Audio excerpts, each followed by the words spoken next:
All right. Good morning, everybody. Well, it's morning here in the United States.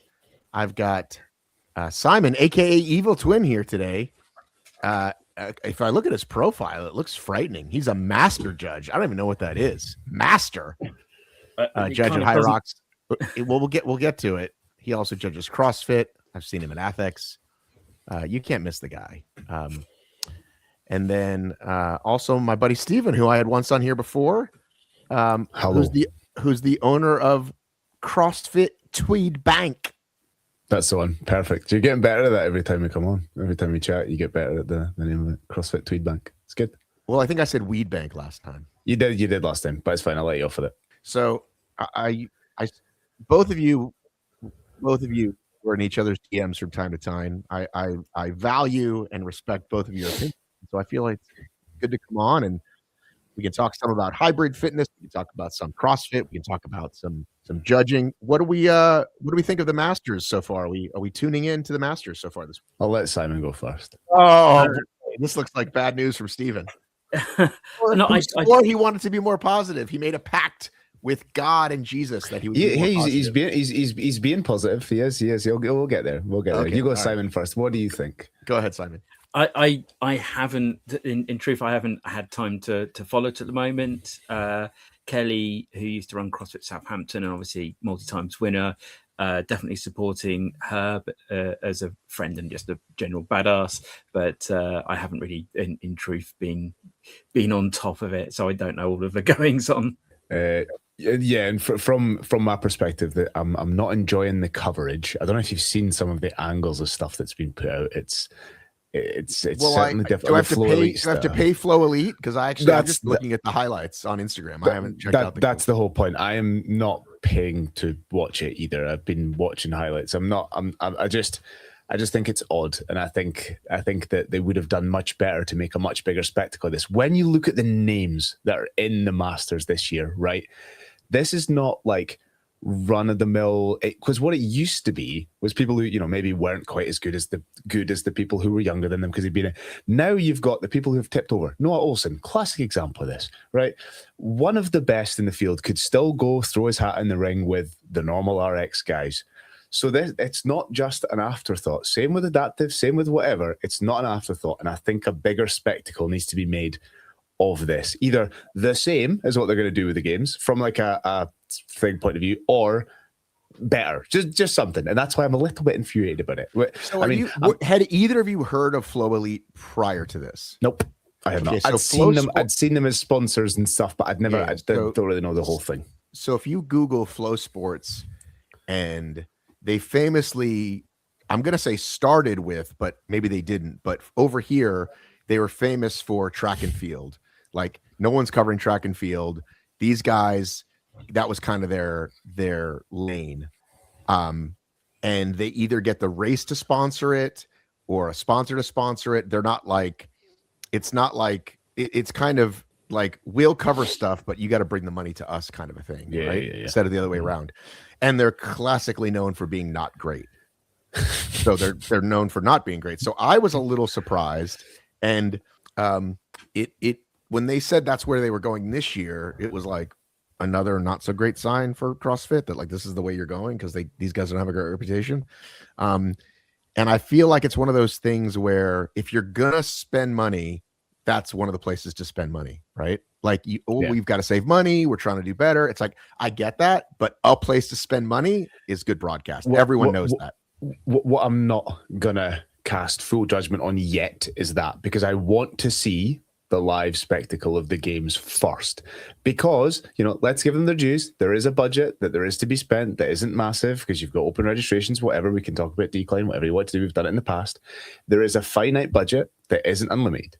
So if the games is the spectacle that it is shaping up to be, right, and say, okay, if you like you say you've got a limited amount, you have to spend it somewhere, and it's amazing and it's live streamed ridiculously well and everything, then okay, I can get more motivated. If it turns out to be a shit show and the stream's dog shit and all this type of stuff, then maybe I would have a different opinion on it. I think maybe slightly. Okay.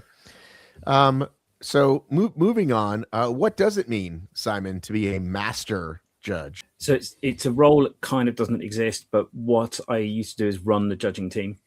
So I'd come in, I'd monitor how they're doing, where all the judges were, the less experienced ones, I would develop them.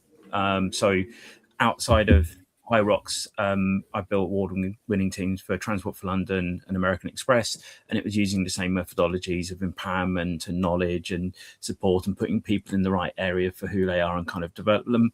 And that's what I was doing for HYROX. Okay, you said that last bit a bit fast. You used to work for American Express? Yeah. And I built an award-winning IT team for them. Award-winning IT team. Hello, excuse me. Okay. And when did you leave there? Just over a year ago. Okay. So this judging bit is just a bit of fun for you. Is that what you're saying?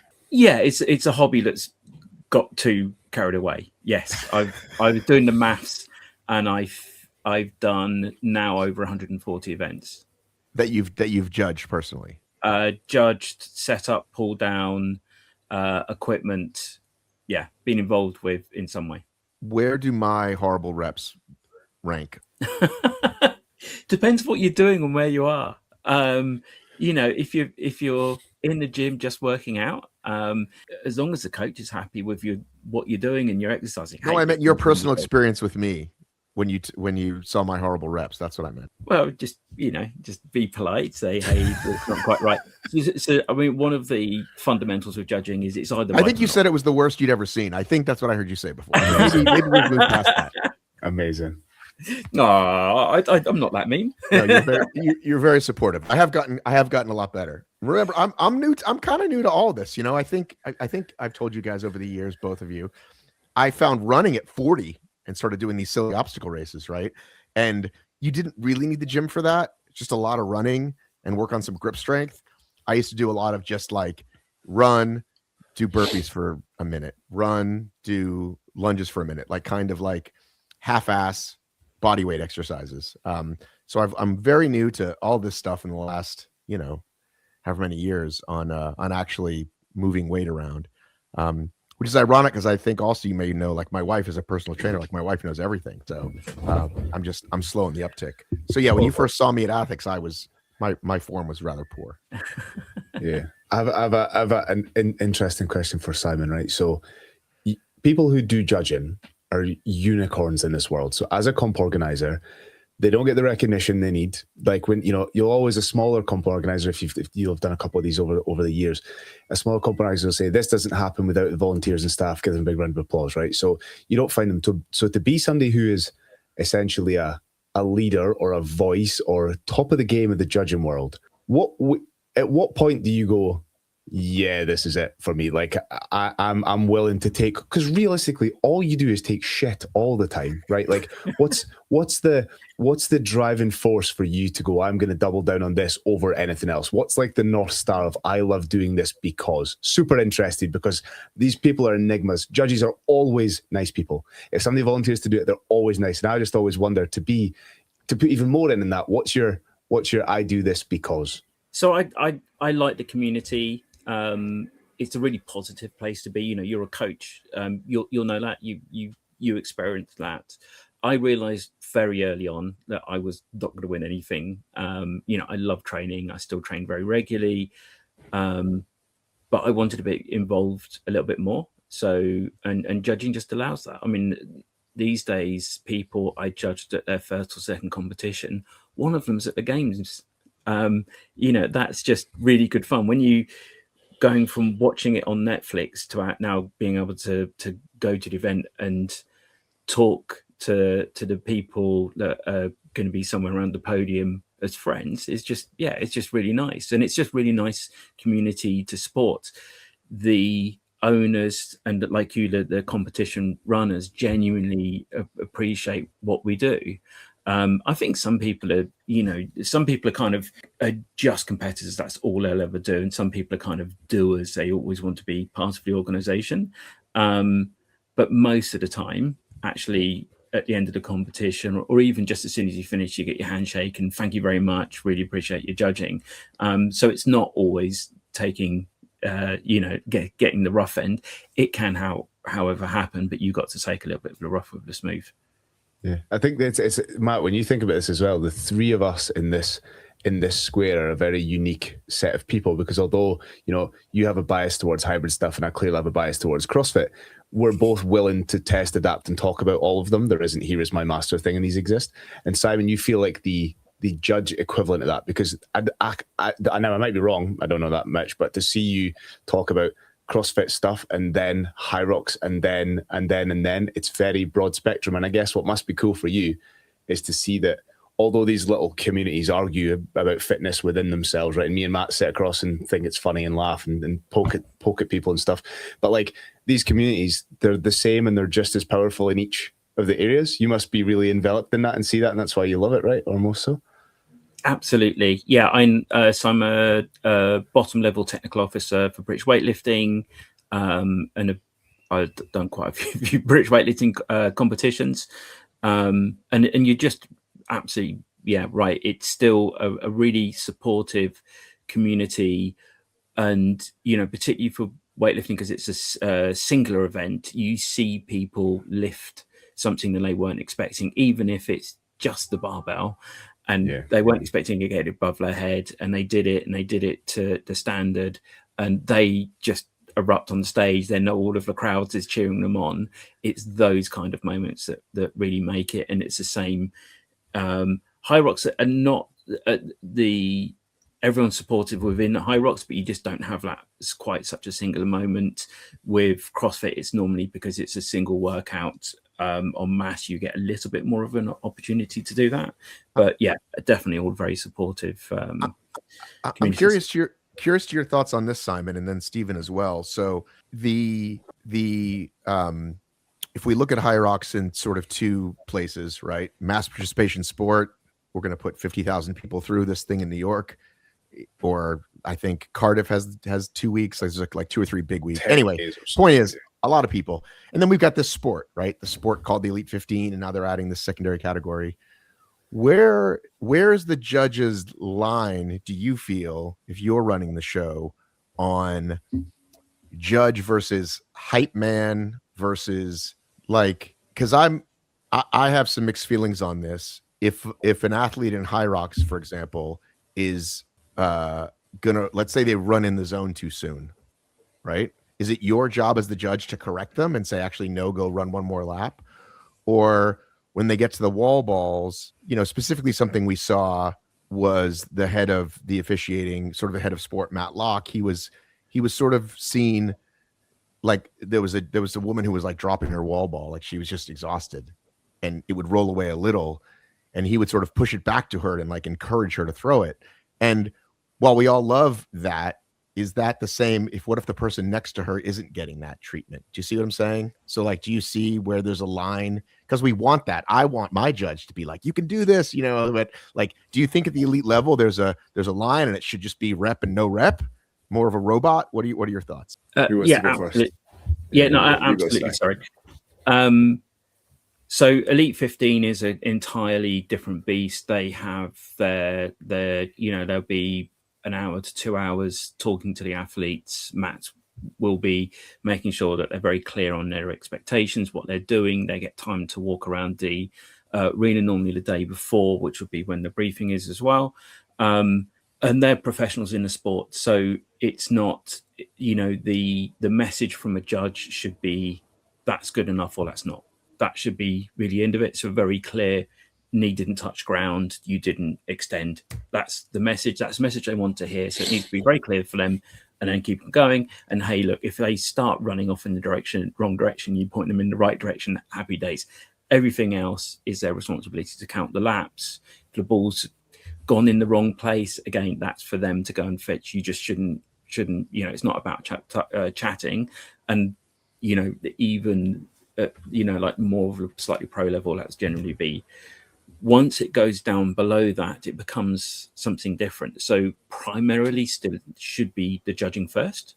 So meet the standards, because people, when they get over that line, if they've met that standard or standards across the race, will be more proud of themselves than they will be if they didn't get a single rep. They just feel better about themselves because they know they've been held to a standard and had to achieve what they've set out to achieve. But that they also, you know, they come into one of the stations, you can see the look on the face. If you can have a little joke with them, if you can encourage them in the right direction, they're not professional athletes, and so it needs to be at a different level. So still judge first, but there's definitely tons of room to kind of encourage and get them over that line. And particularly when you have the quieter moments, when you've got like the last few people coming through your station, that's, you know, those are very special moments when you can get people to achieve what they didn't think that they were going to be able to do. Go ahead, Stephen. So you just to be clear with that, Simon. So you draw the line at elite 15 and below. That's where you would draw the line. No lower than that. It's a little bit more nuanced than that, but everyone should meet the standards of which an elite 15 and how you communicate with them change. In, you know, kind of you're going to have people that are going to be like the first athletes through that are going to score for elite 15. So it's same with them. One, they're not going to want to chat anyway, and secondly, they should meet high standards. The standards are still very, very slightly different than a pure elite 15 race and someone's qualifying, just in the fact that they haven't had the full briefing that they will have done and got all of the nuances, but they still should meet, or everyone should meet the same standards, but the way in which you interact with that athlete changes. And hey, look, if you've got someone that's there just to turn up and do something they didn't think they can do, and you can move the ball back, I mean, I'm not going to get excited about that. If it's someone that's just about to get a world record or qualify into the elite 15, again, that's a slightly different thing. Okay, I think makes sense. I think my view on it is much simpler. And I think that anybody that competes in the pro category, if we're talking HYROX specific, I'll give the CrossFit example in a minute, but anybody that competes in the pro category should be held to the same standard irrespective of elite 15 or pro. And the only reason I say this is, and Matt, I think you were the one that posted the just for fun thing. And I think there's an argument to do two things, right? At these races, I fucking love them, right? So the HPX thing you're going to, the Gauntlet, any of these types of things, having a literal just for fun category for me makes so much sense, right? Like there's no prize money. There's no, like, there's only kind of, I did this because I wanted to do it, right? There's barely even a podium, right? So that you take that out of the equation, and that is where you live to compete it. Now, the judges there, that's where it becomes quite playful for me, because there's this development into the pro category. Now, abiding by rules for me is exactly the same as ability to hit squat depth. So I think, you know, the judges being playful of it and being, that was a couple of, try and get a little bit lower, and then maybe no rep them, right? But that is part of learning the sport. And so for me, when I do my comps, right, so I run, it's scaled, intermediate, and RX. I don't pay prize money for scaled or intermediate. I pay prize money for RX, right? There's still a podium for intermediate, but the judging standard in intermediate will stick, you know, they'll maybe warn them for one rep and then the next one. Now, if there was ever well, I got third because, you know, they did, it doesn't matter. There's no prize money at stake. There's nothing. It's just kind of, you were under the same circumstances as everybody else.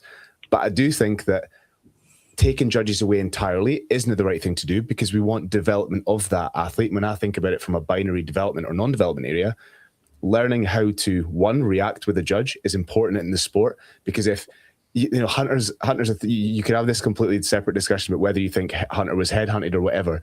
The way you are, the way you react to a judge, the way you hold yourself will inevitably, whether people like it or not, change the outcome of a scenario with the judge. So if I am a dickhead to a judge, they're going to treat me differently, irrespective of whatever else, whether you like that or not, right? So I think learning to deal with a judge, learning to adjust on the fly, that is all part of being a better athlete, whatever your sport is. So I think that's how I kind of see it. I think anything from RX, if we talk to CrossFit, RX up the way, RX plus elite, and then in HYROX, it would be pro and upwards. They all get, it's a rep or no rep. Very simple. There is a set of rules. If you get no rep, next time you won't do it. And then for everybody below that, it's a learning thing where you're learning how to get better at this sport, which includes dealing with judges, right? So that's my kind of half view on it. Yeah, I have. So, you know, being at an event, it's a lot easier to get caught up in the excitement, right? So I'm at Trika, which welcomed a lot of new people. And just as I said many times, just having the 500 is amazing. Like, all races do a shorter version than 1K running. It's like totally changes the whole thing, right? And still tests them in a way they've never been tested, because they're still going to be out there for 90 minutes minimum and maybe more, right? For these, let's call them like for fun people. Everybody at the end of the day likes to see where they are. You know, I remember back to I don't know what it was where you lived, but over here, the entry level obstacle race was the Warrior Dash. It's one where you put on the stupid helmet at the end, and you're basically running 3 miles in the mud, and you climb over a couple of cars. And literally, there was a board at the end, and it was like, I came in 18,024 out of 20,000, right? So people see it anyway. And I think, unfortunately, for those that think like a judge, which is the two gentlemen on here, and Dave and even Cheryl, think that every age group, no matter what, has to be judged, unless you have this other category that doesn't exist yet. And I just feel like if you made it straight just for fun, I don't think people would even understand that. Like, well, they would think, well, I do want to score, like, you know what I'm saying? And so I feel like that's where it does become, we want judging to be binary, but for me, I'm okay with it not being. If someone, it's the difference of being out here all day and having a pleasant experience and not. So watching a woman fairly overweight try to do lunges, right? There's no way, like, she can physically do it, sure, right? You can run a marathon if you have enough time, right? Just walk or wait or whatever. So I'm fine with, hey, try to get lower. And at some point, it's not happening, and she's probably going to get her knee about this close to the ground, and then she's going to trade with her partner or whatever. I'm fine with it. So if she finishes 780th instead of 782nd, I just don't have an issue with it, guys. I just don't. And I think it would be great if people understood it. If people truly understood, I'm going to be judged a certain way, and maybe we could get there through language in the website. Like, hey, if you sign up for this, we're going to make sure your fucking reps are good, versus, hey, come on, try it, and we'll time you, but we're not going to, like, so you can tell I'm quite torn, right? Because I've seen so many people finish something that they never thought they could finish. And there are some people who will be like, my judge was a hard ass and it changed my life and it made me want to fucking get better and be in the gym, right? But I think the majority, if they leave with the worst experience, they're not coming back. And like, it's possible, like, their legs don't work for 2 days. So I'm a little gray, and I know judges don't want it to be gray. So that's just kind of where I'm at with it. I think that it's a lot to do with the rules and the construct in the first place. And I think, to Stephen's point, which I think was a good one, like, pro, if you turn up to pro, this is what we expect of you. If you turn up to this category, so open in this case, the expectations are different, but we're being very explicit on that. And I think it is a difficult thing, because if I set a standard, because I compare weird things. So if you look at martial arts, people who get up to or close to black belt and really didn't deserve to get there, everyone's kind of like, they get there and they're disappointed.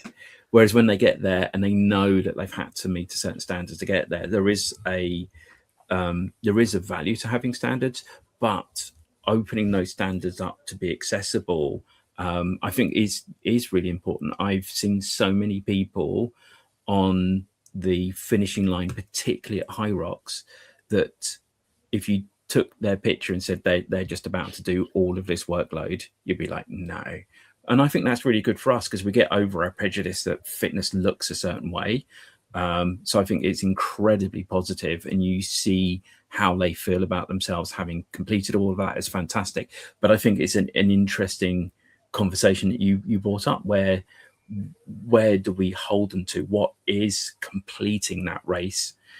And where's the value? You know, at what point do we go, hey, you know, actually, no, we're going to really soften this, and by how much? Well, I think I think it does go back to, again, that line makes sense. And Matt, I think there is a line between what I'm talking about, which is rep is a rep, 1 and 0, and below that pro cutoff line, the expectation is just that if somebody got in front of you or was a few places in front because the judge helped them along, like, so what? You were under the same conditions. Maybe if you were nicer to the judge, you know what I mean? In your instance where you're saying the person could do them, but it's going to kill them off.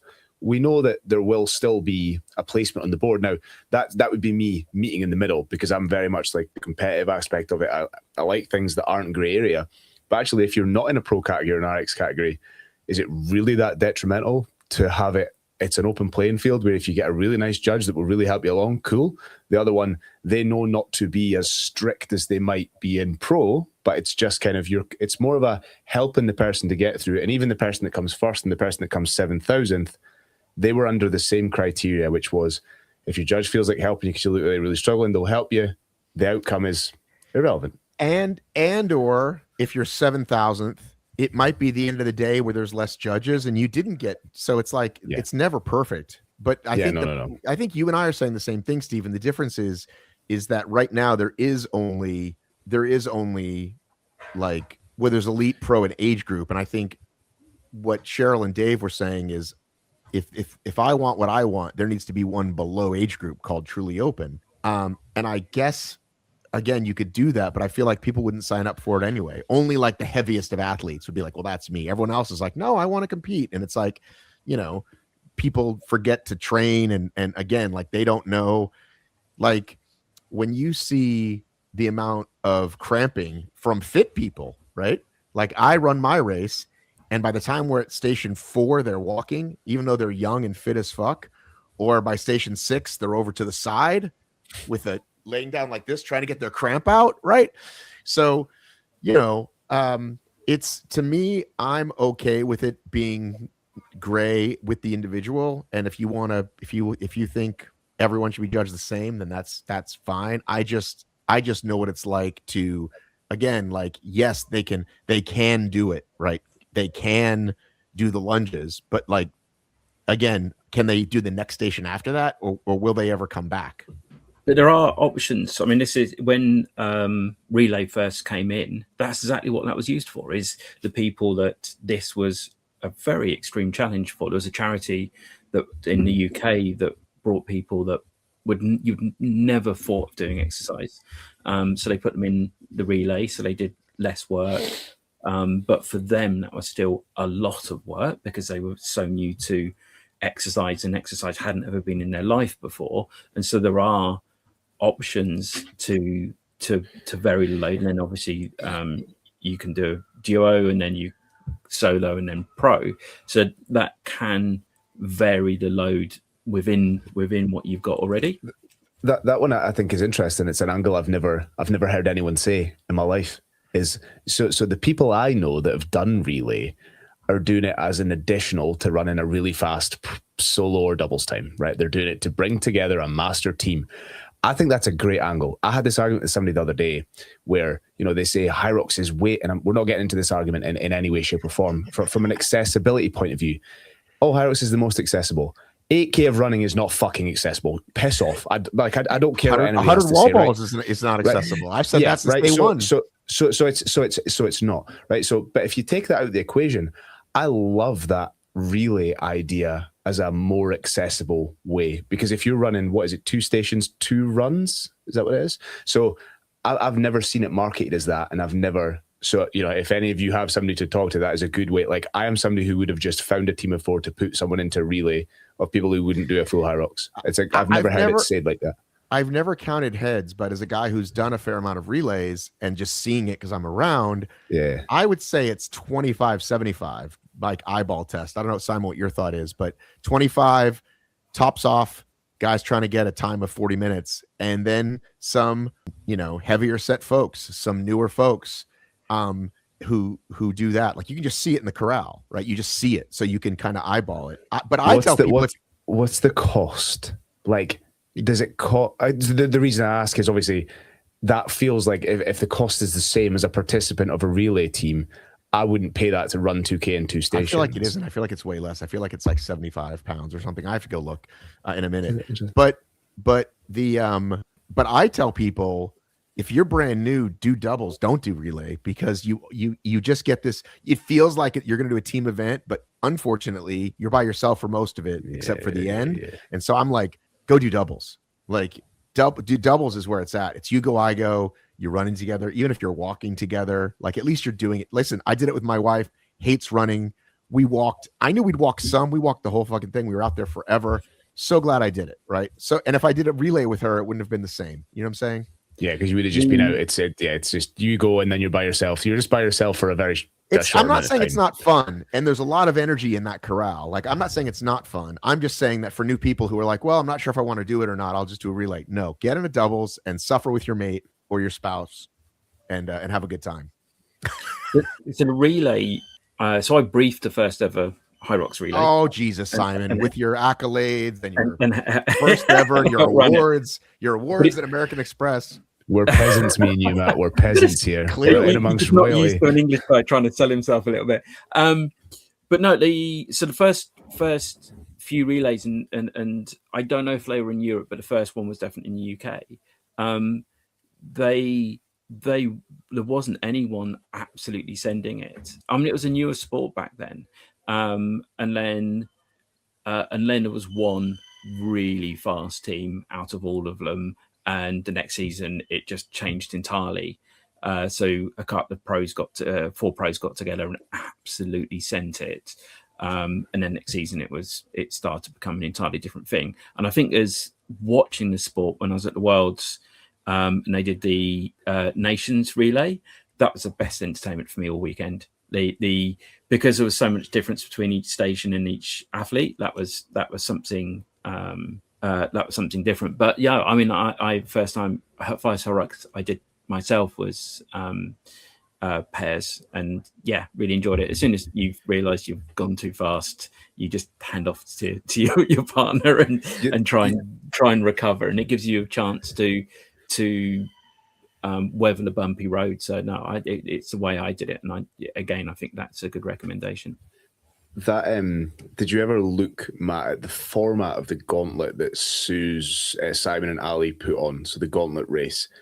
So the format of that was really cool. So they run together, but the runs were shorter. I photographed it a couple of weeks ago. And you split the stations in a way. In a few of them, it means that the other person can help you finish off the end of the previous station. And so there isn't an obligation for 8K of running.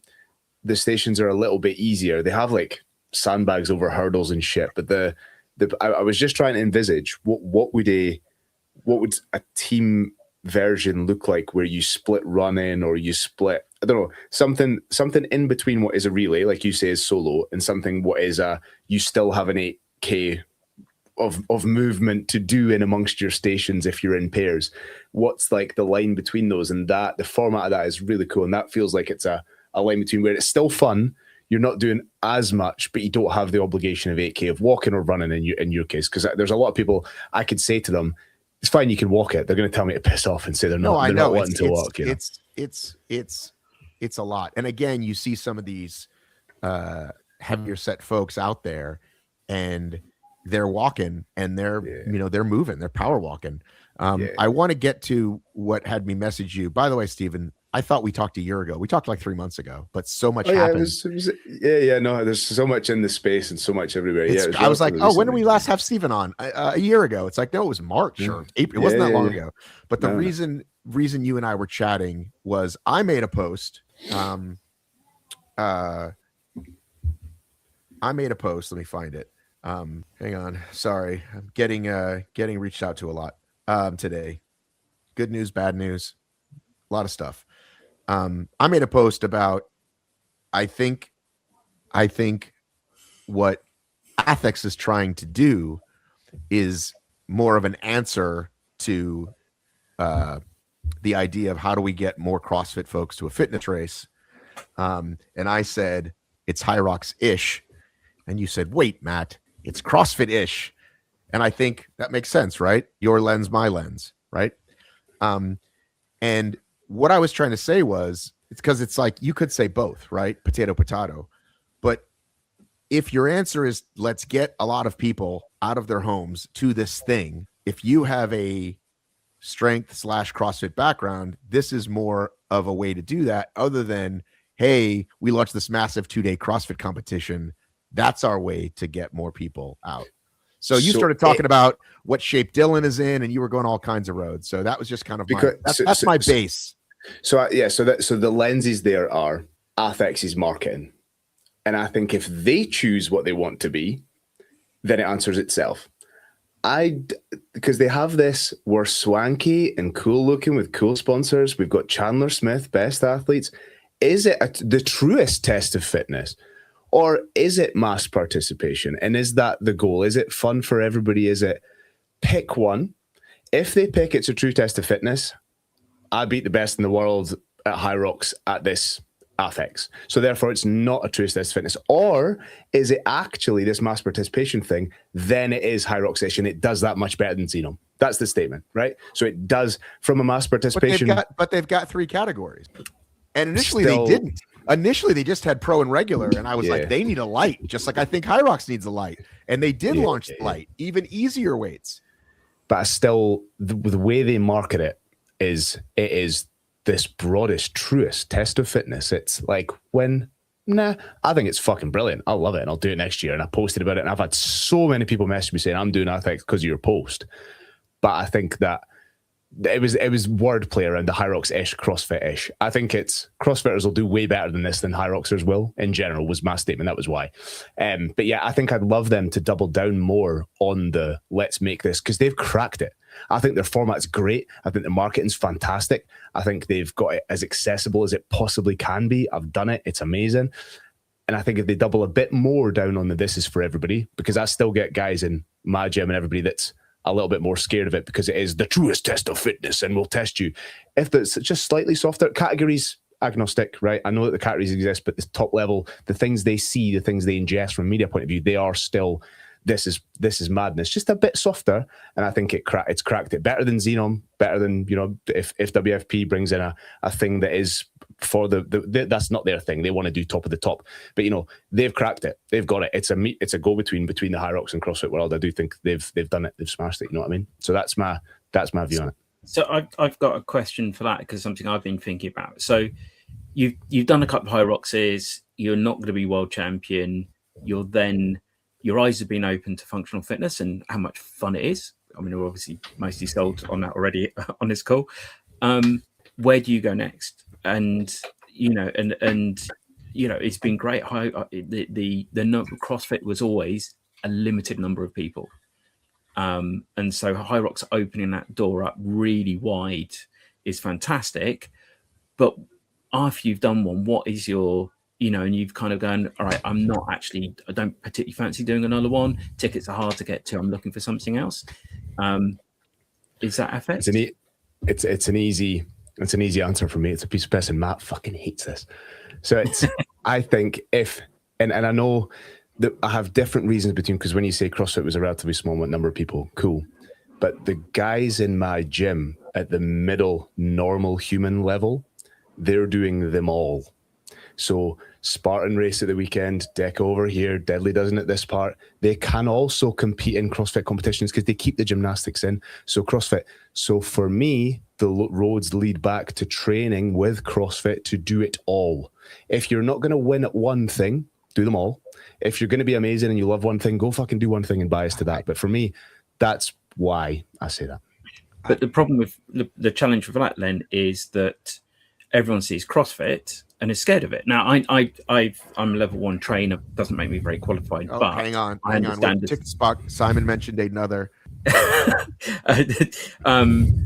But you it's infinitely scalable. I could take my parents who are in their 80s down the gym and we could get them moving in a CrossFit bin. But that's not how it's perceived from the outside. So what you're getting is people doing these races, they're doing their HYROX, and are they training down a HYROX gym? Are they training down a Globo gym? How do they make that transition into something that's a little bit harder, a little bit heavier?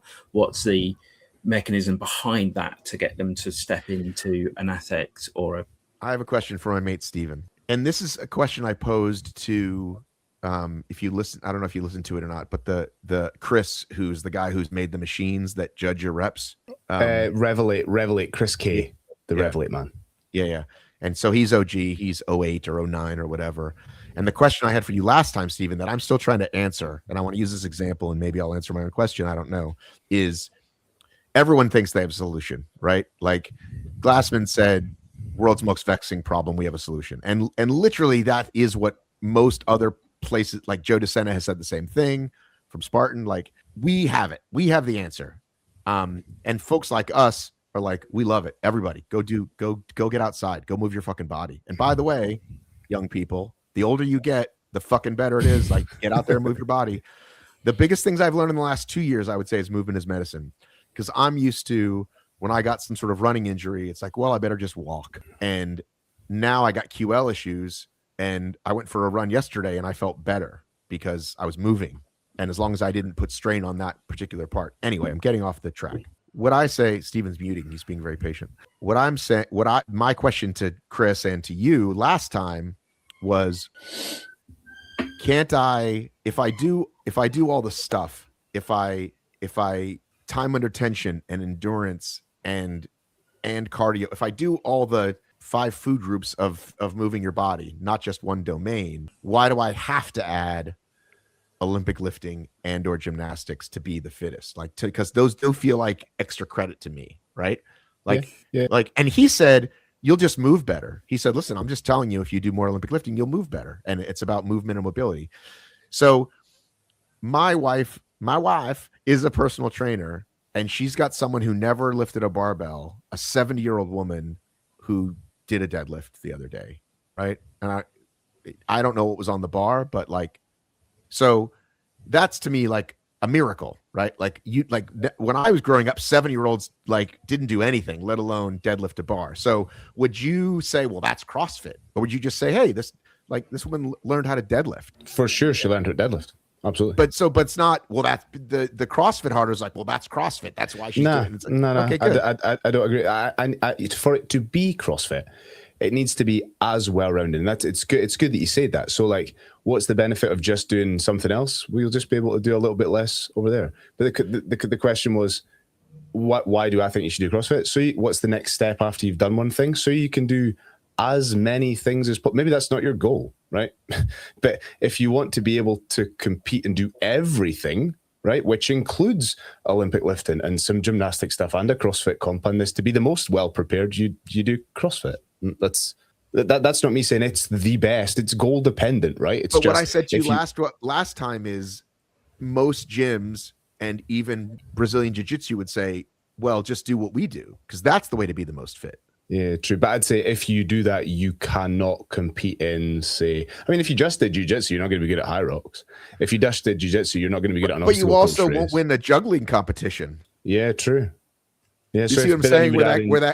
But nah, not really, because juggling isn't sport testing specific, right? We're talking about sport testing. Hand-eye coordination. I mean, you would be better at juggling if you trained CrossFit than you would jiu-jitsu.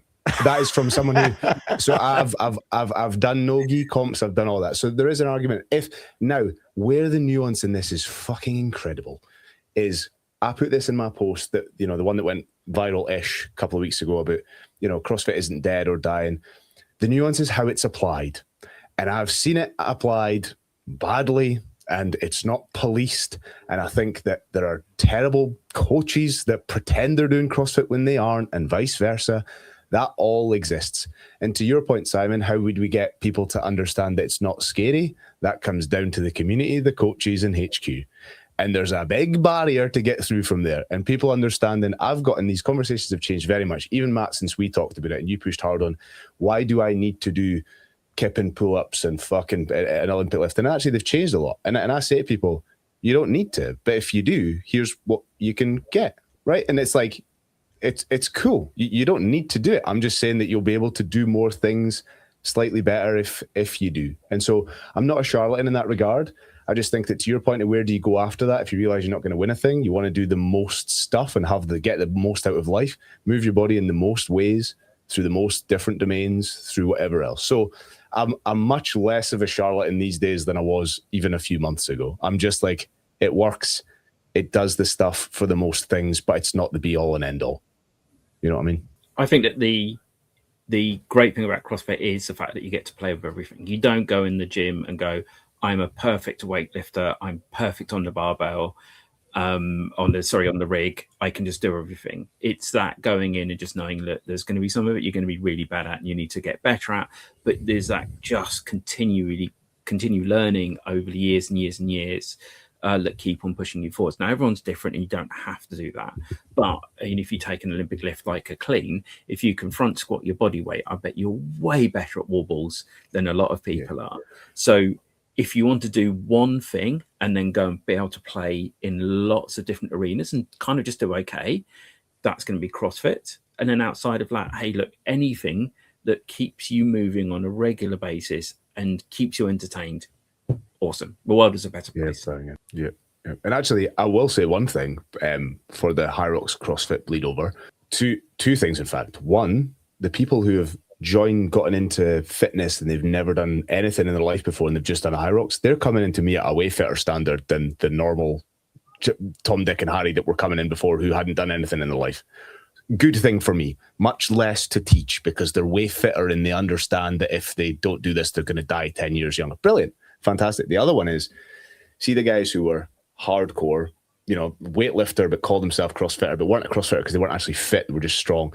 They say, I fancy this thing over here. They've left, went away for a year, done a couple of HYROX. They've came back way fitter, man. Like overall, I couldn't tell them at the time that they were fitter, but the thing they needed to focus on was running, moving. Like you could have been a fantastic lifter and hid behind skills because you had double unders and your peers didn't. You had handstand push-ups and your peers didn't. But at the core of it, aerobic fitness and VO2 max were fucking shit because you just ignored that stuff and cherry picked. They've went away and came back, and it's better. That proves that they were cherry picking and that either the programming that they chose to do at the time wasn't as efficient as it could have been, right? So something very interesting got posted yesterday by our friends at FloElite, and it was, what would you say to someone who's going to try CrossFit? And there was a lot of just come try it, you're going to love it, community, a lot of that stuff. But there were a couple like, well, it's kind of like taking your vegetables and it might be a little scary. And I just feel like, well, that's your problem, because like, if I say, come on a run with me, right? Or come in my backyard and, like we'll lift a couple weights, like that's a different barrier than we kind of know this thing kind of isn't for everybody, right? And nothing's for everybody, but it just, there was definitely this idea they were trying not to say the thing. What's hard is I put this up in a post the other day, and this is Noah. This is like, you know what I mean? Noah was one of the quotes. Yeah, exactly. But I'm trying to get now. I'm even doing it in the onboarding discussions that I'm having. I've got this big swathe of new people that are interested, and they're like, "Well, what's the goal?" I'm like, "The goal is to do this until you die," and it's like, "Oh, right. No, like." This is really it. Like, we're going to make you fitter, and there's not. But you'll do this till you're dead. There'll be a point where all you're doing is stopping losing, and you're maintaining, and that's the honest sell to this, which I think people have tried to dance around for so long, and that's why it's gotten diluted to a functional fitness thing with a goal. And HYROX knows what it is. CrossFit knows what it is, but the people within it having to admit that your sales pitch is, we're going to get you in and work out an hour a day, a few times a week from now until you're dead. That's it. That's a hard fucking sales pitch, isn't it? Right? But it's the truth. The things that come with that, fantastic. But that's what it is, mate. Here's the part. Go ahead, Simon. Sorry, I was going to say, so we started a gym down in the southwest of the UK called Battle Cancer. Called Move Forwards Gym. It was owned by Battle Cancer, or a few of us. That started with the majority of people coming and doing fluffy Battle Cancer light body weight movements, and those classes just kept running. Within 6 months, everyone was doing CrossFit because that's what the coaches were doing.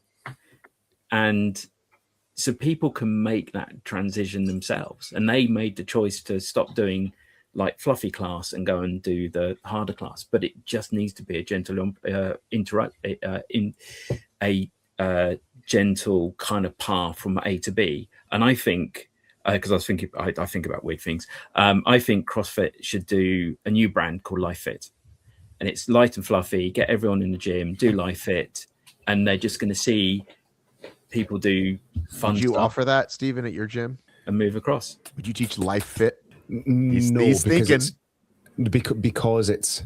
I don't need to. Do I think it would do massively well for other places? 100%. Like somebody who couldn't onboard somebody because of a barrier of fear, I think it'd be a great thing for them to have. You know why I know this? Because when I had a beginner class, right, beginner class. This was all purely marketing. I've dropped it since then. Twice a week, so on Tuesday, Thursday, full with a waiting list, right?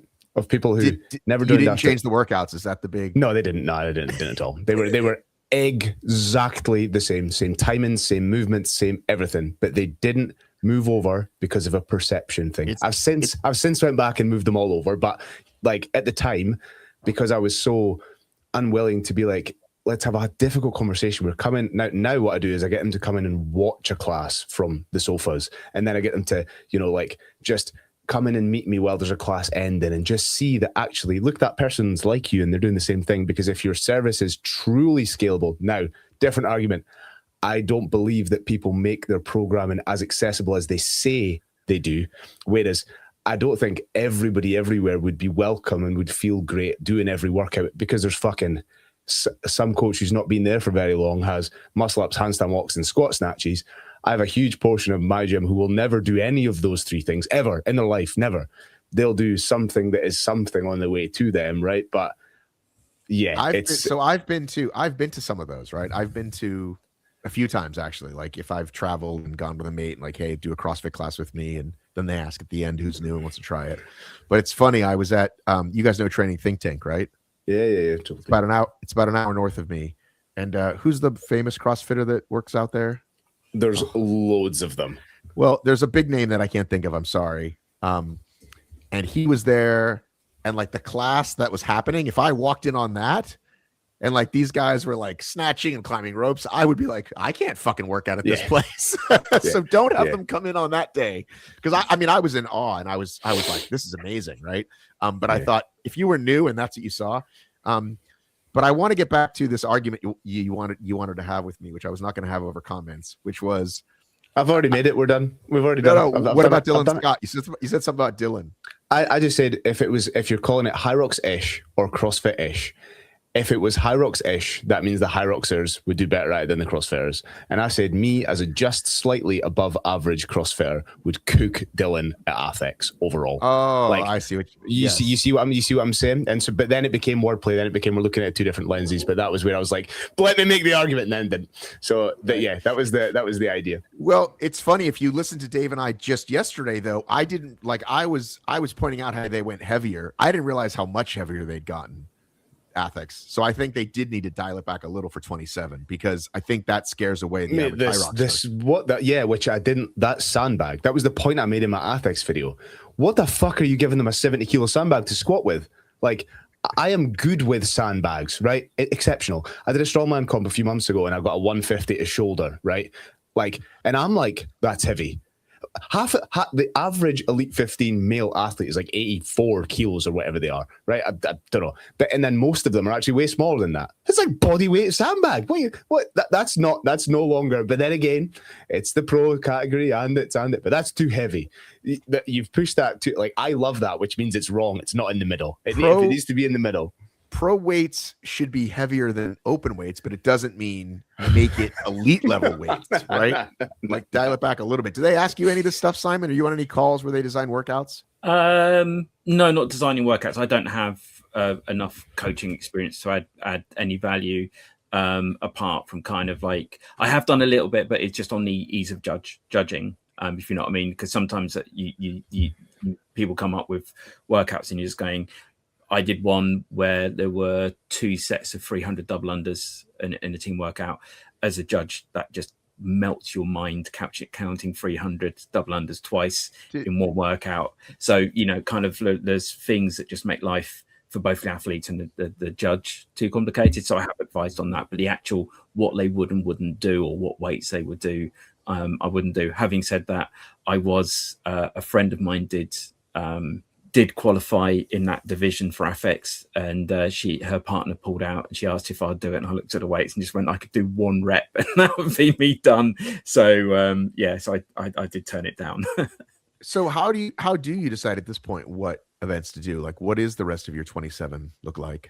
For me, it's a bit more pick and choose. So hoping to go back out to help out with the Waddle events in Norway. So the the Oslo Throwdown, which would be good. World Fitness Project, like to be involved with that. And then Xenon, go and see that. I haven't seen it in, it's obviously fairly new.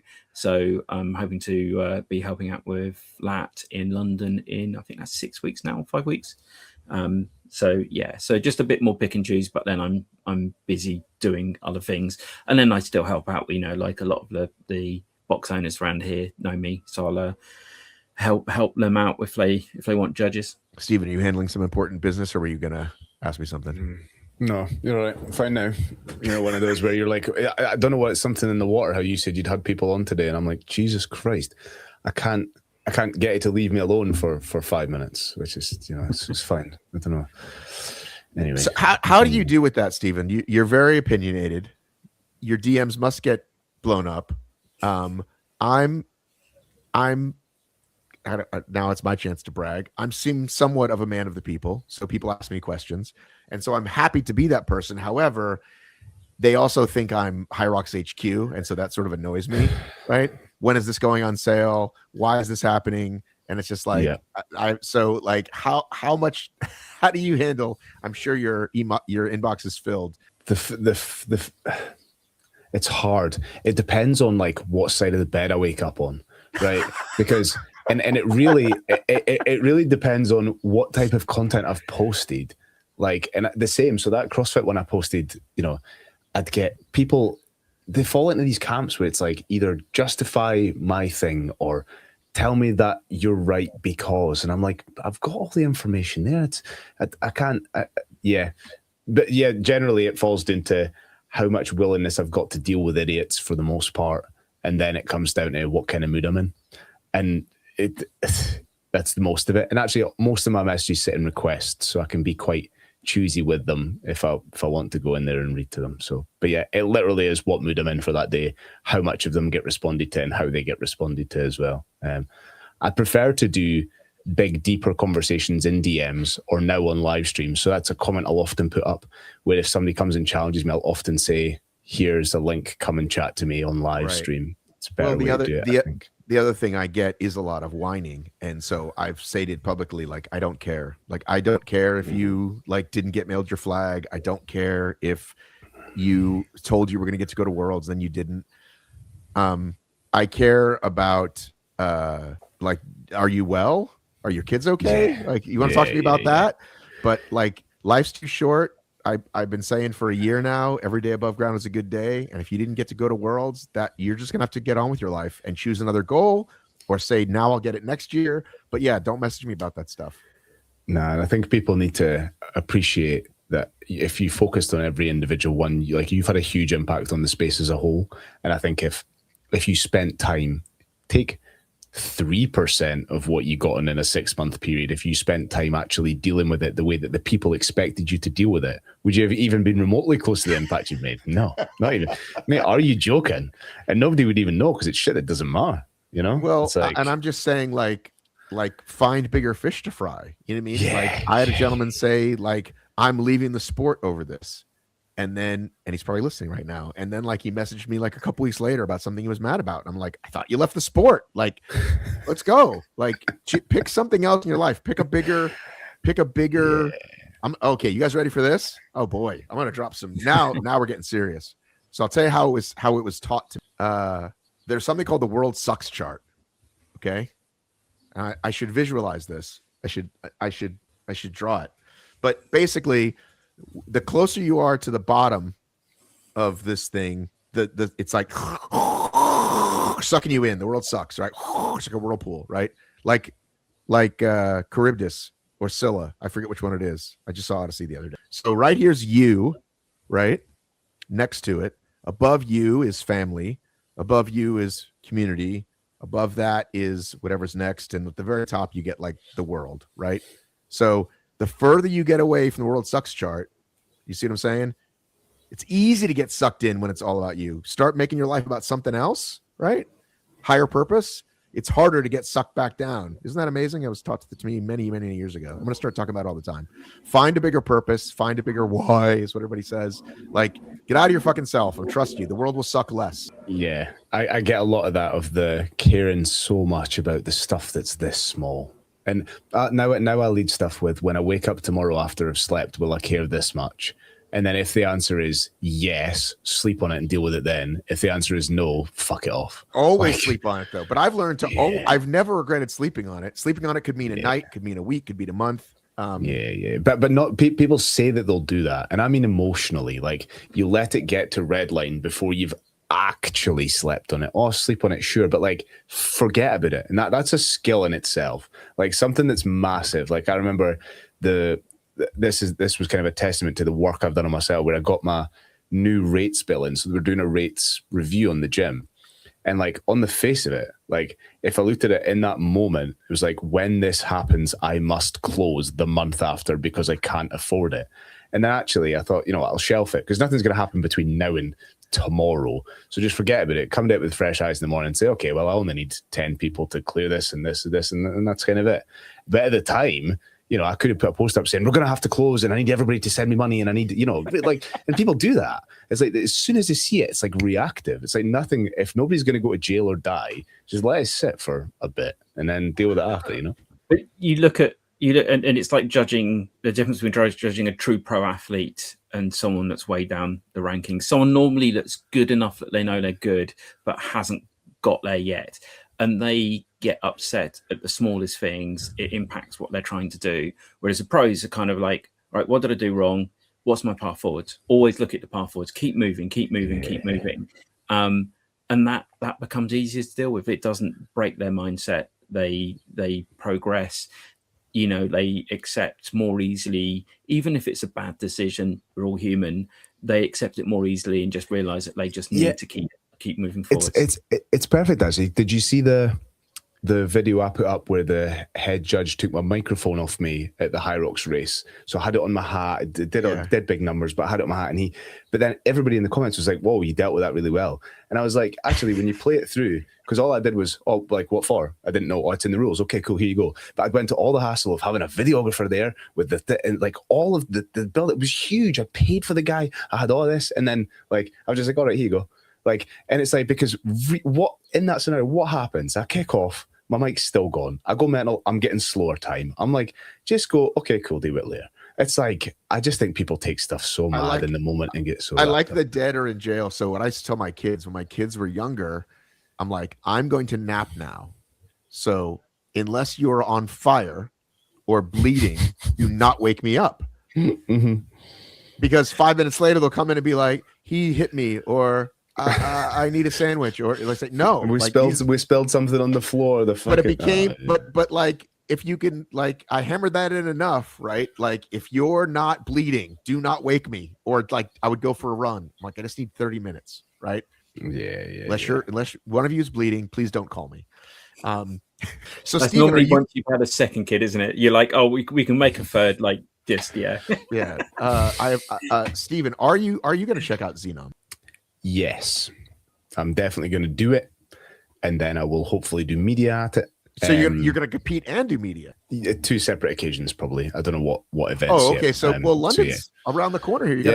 Yes, I'm going to go. I know. I've just got back from holiday and stuff's been up in the air, and I've got Coaches Congress really close to it as well. So, well, I've been a little critical of them, and I'm a little disappointed because I am open to having them on. I've asked to have them on. I asked to have Keith on right away when their big launch happened and he was going on all these shows. I was like, come on my show. Never did. And then with the posts I've been making recently, still welcome. And nobody's reached out. Nobody's talked.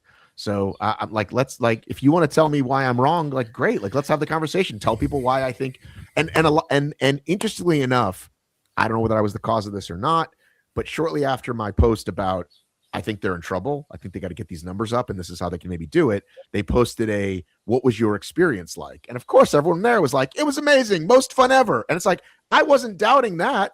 I wasn't doubting they put on a great show, that the judging was great, that they took care of their athletes. I'm saying if you want to sell more than 400 tickets and you're putting $1 million fucking bucks in per event, 500K to $1 million bucks per event, you might want to look at well, you might want to look at the price, right? So like I understand all and, that, and 2 days, right? It's and the 2 days, yeah.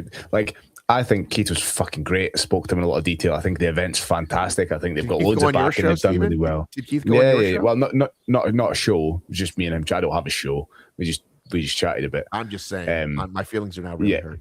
They should be, because he should be making you've got his market. If you went, I don't think he understands the level of, if you said, guys, this is more accessible than you think it is, and this, I don't think he understands the level of impact that it would have. Never mind. Not that you would be able to currently say that, because it's 2 days of fucking squat snatches and pull-ups, but I think that he was great. I think the event's great. I think they've done really well to get so much money behind it. I just think they need to listen and quickly to what people are saying. Quickly to you and me and everybody else, and not the people who paid the absorbent amount of money to compete at it. I think they need to listen. So did you give some constructive feedback on this interview? I'll go find it. Or you're talking off record? It was off record. Yeah. Well, one, there is a recording of it, but it was before launch and before details were there. So if we had a chat now, which I don't imagine would happen, we would talk quite differently. Because you can see how it was set up. If you clip me, I swear to God, I'll hunt you down. Right? I've told you that my opinion has changed now. But yeah, no, I still think they're great. I still think what they're doing is good. I just think, people are interested in raising some reasonable points that should probably be like. And look, they're early enough on with enough people invested in the idea of it, and they've not done enough events for that to make a huge impact. It's not like the ship sailed. It's so early on. They could even change the whole thing. Like they could change the scoring. Like I know they put a lot of effort into this EPI, and yes, people would grumble and say, but I did X, but then they'd get over it. And in 5 years, it wouldn't matter. You know what I mean? Like, or 2 years, it wouldn't matter. You know what I mean? Like they could change pretty much everything. But what are your thoughts, Simon? You have thoughts? If you look at 17 HYROX started? Ish. And, kind of, they tried all kinds of different things. And even when they come to the UK between 2022, I'm trying to think when they came to the UK, between that race and where they are now, again, things have changed. But they gave themselves space to develop and understand on a smaller scale, and then kind of grew out. Coming to the UK was amazing for them. From first race to second race, double, next race after that, double, or hit capacity. So obviously UK people are just lunatics and just throw themselves at anything, but they had that space to develop. The problem with they've got in this race is they've started relatively big, or at least spending a massive amount. Well, on the face, from a spend perspective, not a participation perspective, but from a spend perspective, and we're doing this, and this is the gold standard. It's big. And as a gym owner, you'll know that you can't make your gym what the de facto, like everyone, if everyone voted for this is what they want the gym to like, you can't do that. It has to be a reflection of who you are, but at the same time there has to be a little bit of listening to, hey, look, it's really difficult for me to turn up at this time, and small adjustments that balance with your customers. And it's the same kind of idea. You need to have a clear vision of who you are. And if HYROX again has been really successful at going, this is who we are. We're not going to suddenly change the movements. We're not going to make adjustments that some people are asking us to. But this is our business idea. I think they knew it. I think they half knew it worked first, though, before they decided to double down on that. Right. So HYROX went, we are this. We know we are this. But I think first they knew that it worked before they did that. That's my only criticism of that. Right. Well, I would say, Stephen, your gym wasn't wildly successful week one. Simon, you weren't winning awards week one with your IT team, right? And everybody wants to be HYROX tomorrow, and that's because like people like to say, well, go big or go home, and I'm like, well, yeah, if I want to say that's kind of a teenage mentality, right? Like it's not very mature. So I'll give a couple of examples. The Grid League, remember the Grid League? They did Madison Square Garden was their first event, lost millions. not afraid to say it, Steven. Our friend Dale at Hybrid Games is like, we're going to be HYROX tomorrow. It's like, guys, HYROX took a long time to get there. HYROX, guys, I look at the numbers all the time. I was counting how many events they have because now they finally maxed out cities, so it's about number of days.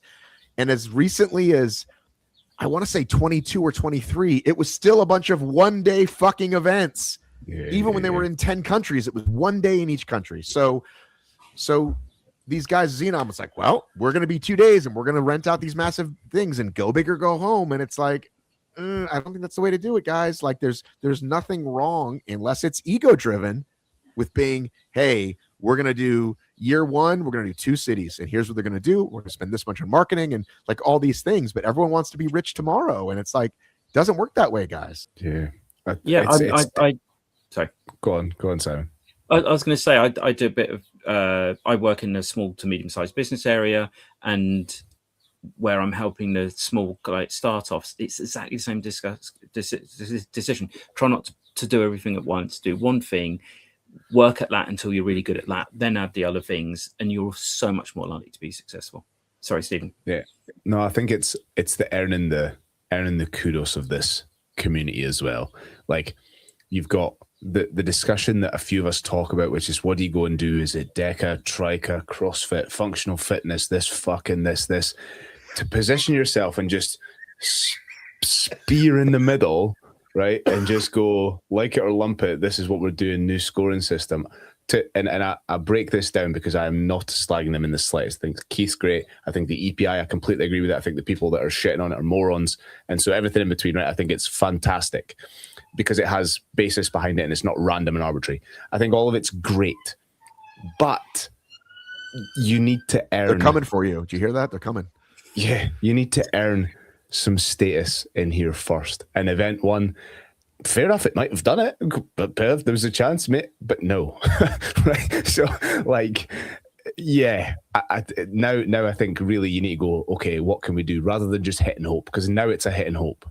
And maybe it catches on, maybe it does, maybe it's the best thing in the world, but if I have to pay 800 quid to find out it's the best thing in the world, I'm not going to fucking do it. All right, listen, I think we could talk all day. Yeah. We should have you guys back on. This was a great chat. So thanks for coming on. We'll talk soon. Thanks, Matt. Thank you very much, guys.